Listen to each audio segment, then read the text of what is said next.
भारत का युवा कॉकरोच नहीं, भारत का फ्यूचर है।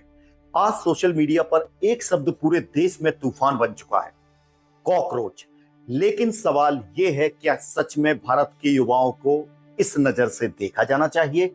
वही युवा जो रात रात भर जाग कर एग्जाम्स की तैयारी करता है, जो अपने माता पिता के सपनों के लिए संघर्ष करता है, जो नौकरी के लिए शहर शहर भटकता है और हर असफलता के बाद फिर खड़ा होता है। अगर यही युवा कॉकरोच है तो फिर इस देश का फ्यूचर कौन है? सच्चाई यह है कि आज का युवा गुस्से में नहीं बल्कि जवाब मांग रहा है। वह पूछ रहा है, डिग्री होने के बाद भी नौकरी क्यों नहीं, स्किल होने के बाद भी अपॉर्चुनिटी क्यों नहीं, मेहनत करने के बाद भी रिजल्ट क्यों नहीं, बल्कि कॉम्पिटिटिव एग्जाम्स की तैयारी कर रहा है, बेरोजगारी से लड़ रहा है और मेहनत कर रहा है, अपने परिवारों की उम्मीद का भार अपने कंधों पर उठाए हुए है। और याद रखिए, आज का जेनजी कमजोर नहीं है, यह भारत की सबसे इंटेलिजेंट, क्रिएटिव और फेयरलेस जनरेशन है।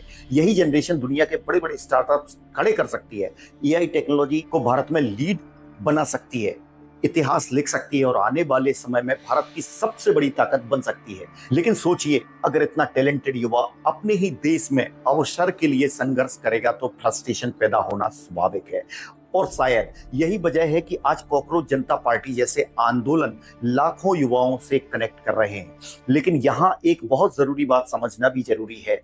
हाल ही में सोशल मीडिया पर जो कॉकरोच बयान वायरल हुआ, उसको लेकर बाद में चीफ जस्टिस सूर्यकांत की तरफ से क्लियरिफिकेशन भी आया। उन्होंने कहा कि उनका बयान पूरे भारतीय युवाओं के लिए नहीं था, बल्कि फेक डिग्री और सिस्टम का गलत इस्तेमाल करने वाले लोगों के संदर्भ में था।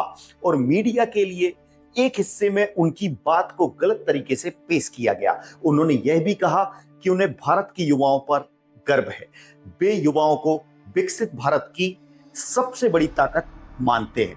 लेकिन इसके बावजूद यह भी सच है कि किसी भी बड़े संवैधानिक और न्यायिक पद पर बैठे व्यक्ति के शब्दों का असर करोड़ों लोगों पर पड़ता है। इसलिए ऐसे संवेदनशील मुद्दों पर शब्दों का चयन बेहद जिम्मेदारी और संवेदनशीलता के साथ होना चाहिए, क्योंकि भारत का युवा अपमान नहीं, सम्मान डिजर्व करता है। आज देश को जरूरत है रोजगार की, स्किल डेवलपमेंट की, स्टार्टअप सपोर्ट की, क्रिएटिव और डिजिटल इंडस्ट्रीज में नए अवसरों की और ऐसी पॉलिसीज की जो जेन जी की सोच और संघर्ष को सच में समझ सके। क्योंकि भारत का युवा सिर्फ जॉब सीकर नहीं है, बल्कि नेशन बिल्डर है।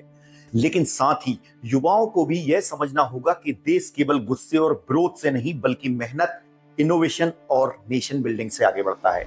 याद रखिए, भारत का युवा समस्या नहीं, 21वीं सदी के भारत की सबसे बड़ी ताकत है। और जिस दिन यह ताकत सही दिशा में खड़ी हो गई, उस दिन दुनिया भारत को सिर्फ देखेगी नहीं, बल्कि भारत से सीखने पर मजबूर हो जाएगी। अगर आप भी मानते हैं कि भारत के युवाओं को सम्मान, रोजगार और सही अवसर मिलना चाहिए, तो इस वीडियो को हर युवा तक पहुंचाइए, क्योंकि यह सिर्फ एक वीडियो नहीं, भारत के भविष्य की आवाज है। निवेदन, भेड़ चाल का हिस्सा मत बनिए, पहले सही और गलत को समझिए, फिर सोच समझकर निर्णय लीजिए, क्योंकि सही फैसला ही सही भविष्य बनाता है।